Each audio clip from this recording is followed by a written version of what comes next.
गुरुओं के परम गुरु महाप्रभु रामलाल भगवान नेपाल से वापस क्यों आए?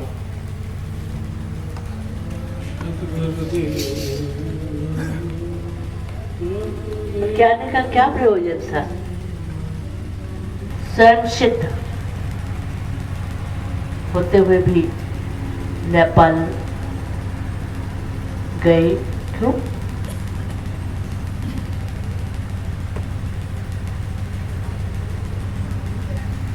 सब वो स्वयं ही है, सदाशिव कहो चाहे तत्व कहो, परम तत्व कहो, फिर भी आए। अमृतसर में उन्होंने अवतार लिया। पता ही है सबको कि प्रभु जी का अवतार कहाँ हुआ भाई? पता तो होना चाहिए तुम सबको कि प्रभु जी का अवतार कहाँ हुआ, सद्गुरु भगवान का अवतार कहाँ हुआ। तो महाप्रभु ने गुरुओं की नगरी अमृतसर में 1889 में पंडित परम पूज्य पंडित गंगाराम जी के माँ भगवती के कुंभ को पवित्र करते हुए अवतरित हुए। लेकिन क्योंकि वो सिद्ध योगी है तो उन्हें सीखना नहीं था योग, वो तो उद्धार करने के लिए आए ही थे। इसलिए बालकाल से ही प्रभु जी अनेक संत महात्माओं के पास जाते, जंगलों में निकल जाते और उनके दर्शन करते। तो वो लोग उनको देख के परम प्रसन्न होते और कहते, वो प्रणाम करने लगते वो महात्मा लोग और कहते कि आप हम सबको धन्य करने के लिए इस तरह दाम पे पधारे। ऐसे प्रभु ने भी योग परंपरा को कायम करने के लिए किस मर्यादा का पालन किया जानते हो? सद्गुरु परंपरा का, गुरु परंपरा का पालन करने के लिए वो नेपाल खोज में गए। कहते हैं कि प्रभु जी हिमालय गए क्यों? सद्गुरु की तलाश में, योगी की तलाश में, सद्गुरु सिद्ध योगी की तलाश में। नहीं, ऐसा कुछ नहीं है। वो स्वयं सिद्ध होते हुए भी, लेकिन योग की परंपरा चूंकि बिना गुरु के नहीं आ पाती है। जब घटा है योग तब गुरु उपस्थित हुआ है। एक सद्गुरु और एक शिष्य की उपस्थिति में ही योग घटा करता है। ये अनिवार्य जैसा है। आप देखिए, आदि परंपरा से देखिए, भगवान शिव ने माँ जगदम्बा को दिया। कैसे दिया? शिष्य बन के ही दिया, शिष्या बनी है उनकी, यूं ही तो नहीं दे दिया। फिर अर्जुन को दिया भगवान ने, वहां भी इमं विवशते योगम प्रोक्तवानाम विवशमान मन में मनुष्य प्रवृत्ति में। ये तो योग तो बहुत पुरातन है, लेकिन जब तक कोई सद्गुरु और सद शिष्य की उपस्थिति नहीं होती है तब तक नहीं घटा करता है। ये परंपरा से मिलता है, इसके लिए परंपरा है। परंपरा का मतलब एक अनुशासन है। जब तक वो अनुशासन, उस अनुशासन में, उस नियम में नहीं, हम जैसे किसी शिक्षा का एक अनुशासन होता है कि इस तरीके से ये आपको ज्ञान प्राप्त होगा, ऐसे ही ये ज्ञान, योग ज्ञान आपको इस परंपरा से, गुरु परंपरा से मिलता है। इसीलिए महाप्रभु नेपाल हिमालय गए।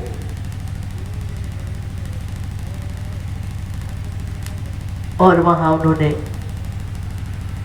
सदाशिव भगवान, जैसे कि सभी को पता होगा, नहीं पता होगा तो आज हमारा मन है कि हम प्रभु जी की लीला को एक बार कहने का प्रयास कर रहे हैं। महाप्रभु जी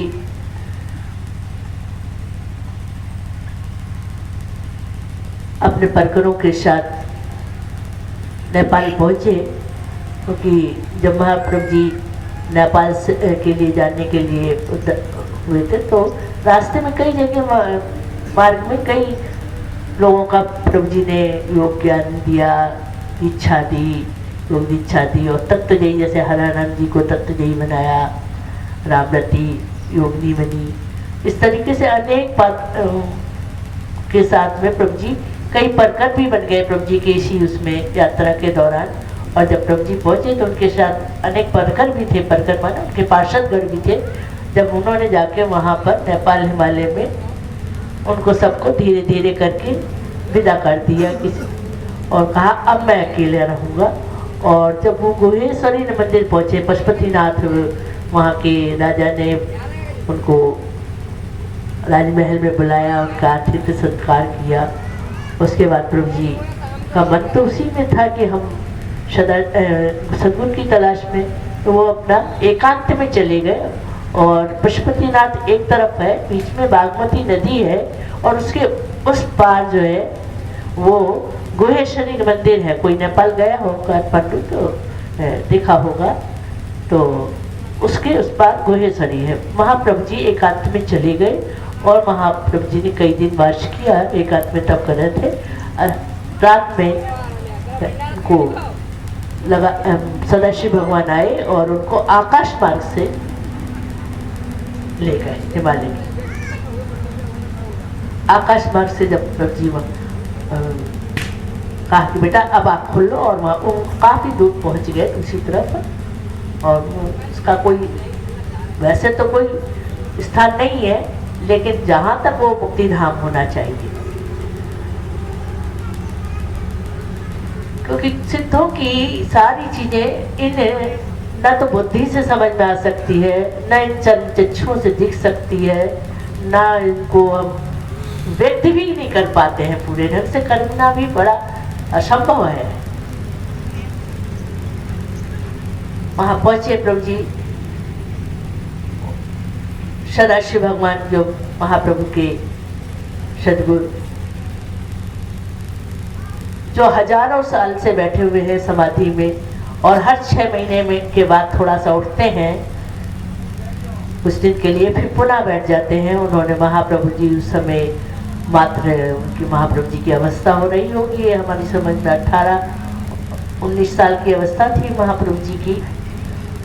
तो महाप्रभु जी को समाधि का अभ्यास कराया और बता दिया कि ये जो क्या तुमको हम बैठ जाएंगे समाधि में तो तुमको क्या करना है। तो बताया कि एक वहाँ हिमालय में एक जड़ी होती है, वो आदमखोर होती है।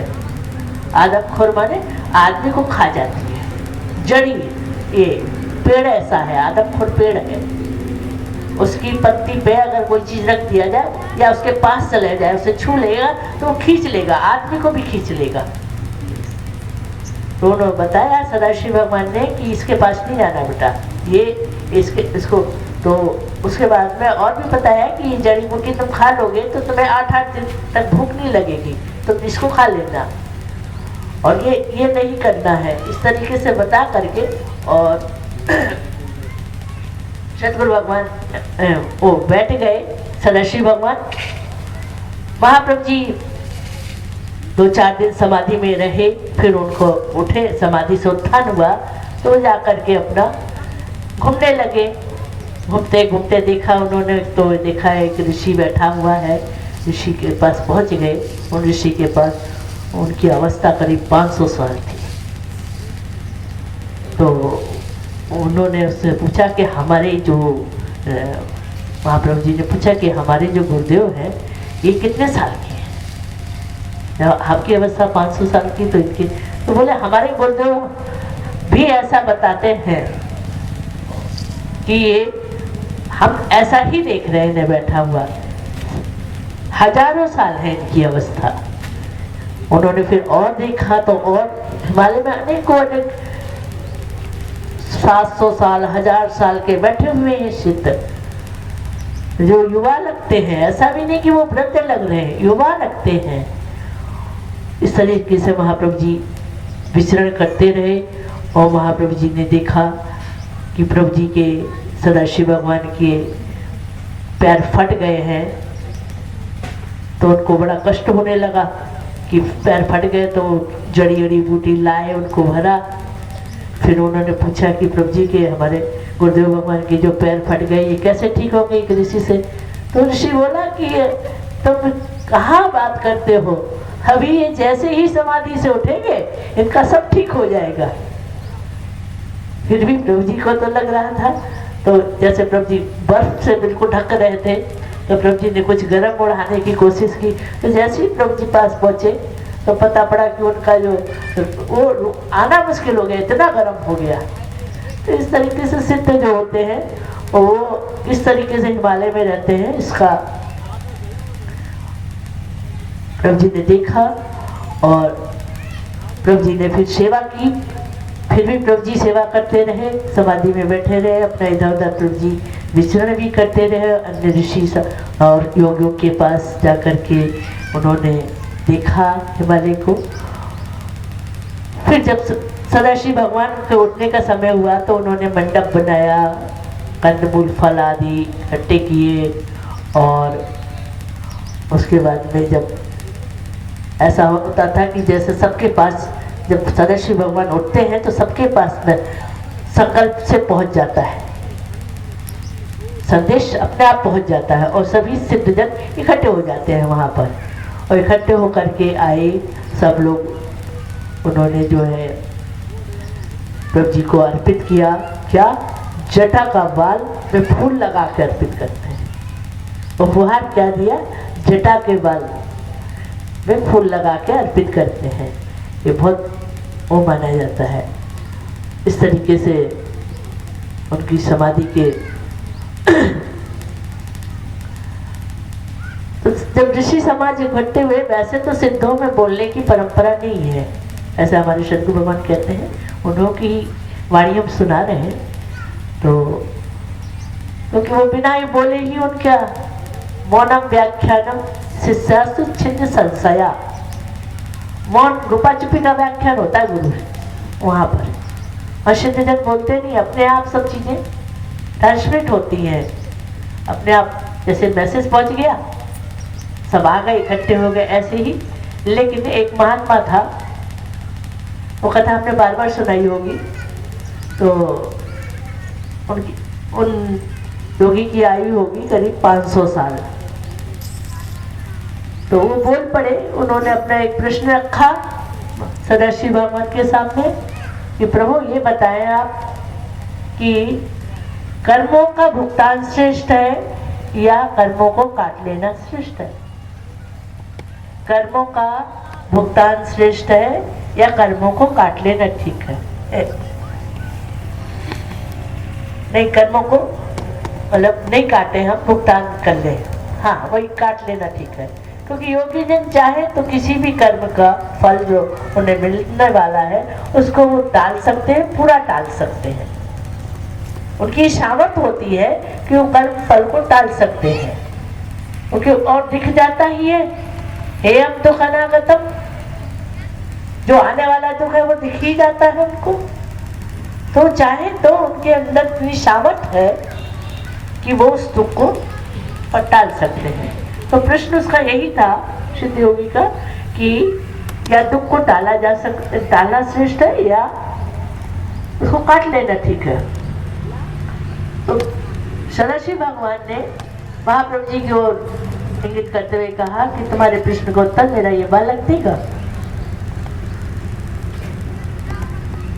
इस बात पे उसको बड़ी चिढ़ लग गई, वो चिढ़ गया,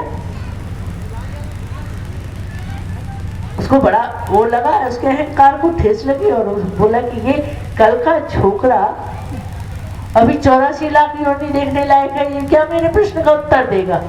उसने सोचा ये क्या इसकी साधना है, तो ऐसे ही बोला वो। तो सदाशिव भगवान बोले कि देखो इसने अपने मन से तो नहीं कहा है, मैंने कहा इसको उत्तर देने के लिए, और इसका 84 लाख तो मैं अभी देख लेता हूं, लेकिन तू जब इनमें चला जा, उतर जा, तू तेरा पतन हो। तो कहते हैं कि वो जो है सिद्ध जमीन में धंसता गया और कहने का है कि वो पतित हुआ। जब सबने प्रार्थना की तो उसको भी क्षमा किया सदाशिव भगवान ने और कहा उसको तुम्हारे प्रश्न का उत्तर तो यही बालक देगा। और उस समय और महाप्रभु जी का जो दिया गया उसका श्राप था जो वो प्रभु जी ने देखते देखते ही पूरा 84 लाख का निकाल दिया, काल चक्र घुमाया और पूरा प्रभु जी का जो उसका श्राप था वो पूरा निकल गया। तो सबने कहा अब इसको भी आप मुक्त कीजिए, इसका क्या होगा। तो प्रभु जी ने उसको भी क्षमा किया और ना वो स्वस्थ हुआ। फिर प्रभु जी ने उत्तर दिया कि कर्मों का योगी चाहे तो कर्मों को अपने तपोबल से योग बल से छीन कर सकता पूरा आने ही ना दे उस चीज को। मान लीजिए फोड़ा आना है तो वो बिल्कुल आने ही ना दे, लेकिन कर्मों को काटना ही उचित है, भुगतान करना ही श्रेष्ठ है, क्योंकि उससे जो भी आप कर रहे हैं वो साधना आपकी उसमें हो जाएगी। और शरीर तो फिर भी जाएगा। तो शरीर मिला है किस लिए? शरीरम खल साधनम, साधन के लिए मिला है, ना कि इन सब कष्टों से बचने के लिए। तो यही कहा कि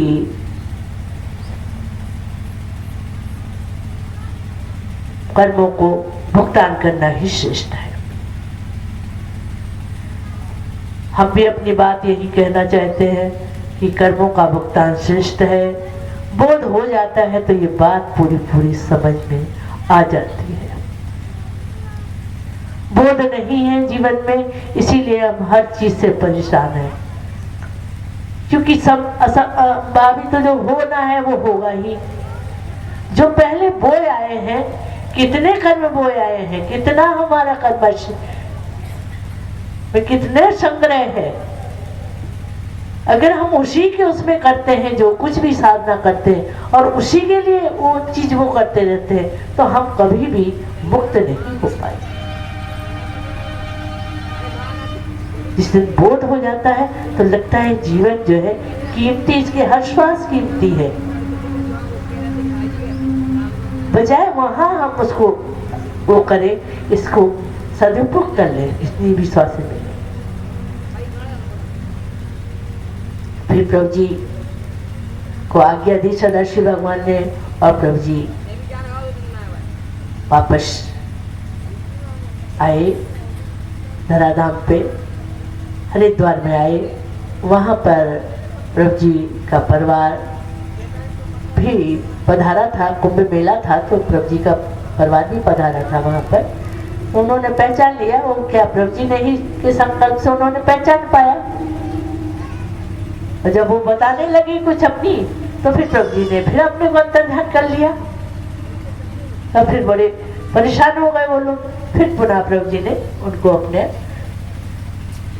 और प्रभु जी वापस अपने अमृतसर आ गए। और अमृतसर में फिर प्रभु जी ने वेदवत योग का प्रकाश फैलाया के लिए 3 चीजों का प्रकट किया। शक्तिपात दीक्षा के द्वारा,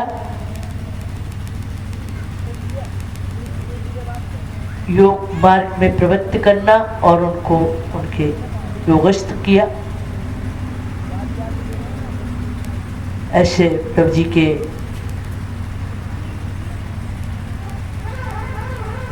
जो प्रमुख योगीगण हैं, जैसे ब्रह्मचारी गोपालानंद, मुलाकराज जी महाराज, हमारे सदगुरु भगवान, नरसिंह मूर्ति, श्याम खन्ना, माता द्रौपदी, माता ऋषि देवी और हजारों लोगों को योगी बनाया। प्रभु जी की क्या लीला को कौन कह सकता है। शक्तिपात दीक्षा क्या होती है? शक्तिपात दीक्षा सिद्ध सामर्थ्यवान सद्गुरु के द्वारा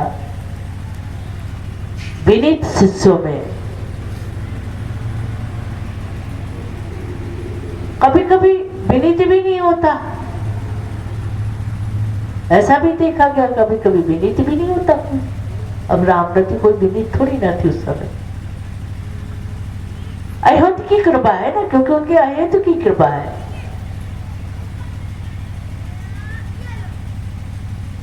तो सामर्थ्यवान सद्गुरु अपने शिष्यों में, अपने भक्तों में, अपने संस्कारी जनों पर शक्ति का संचार करके उनका उत्थान कर दिया करते हैं।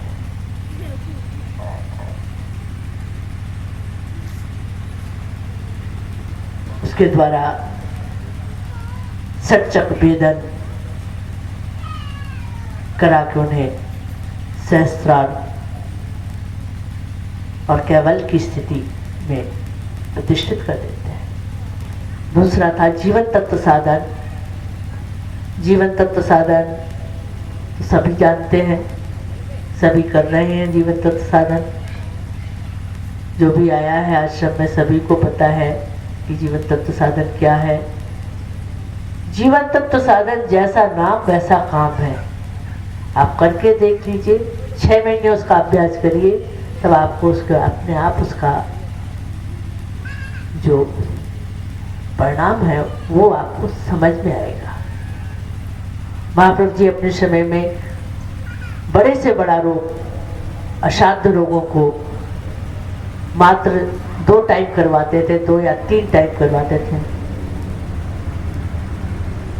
और अच्छी सब्जी फल आदि खिला करके पूर्ण स्वस्थ कर दिया करते थे बिना औषधि।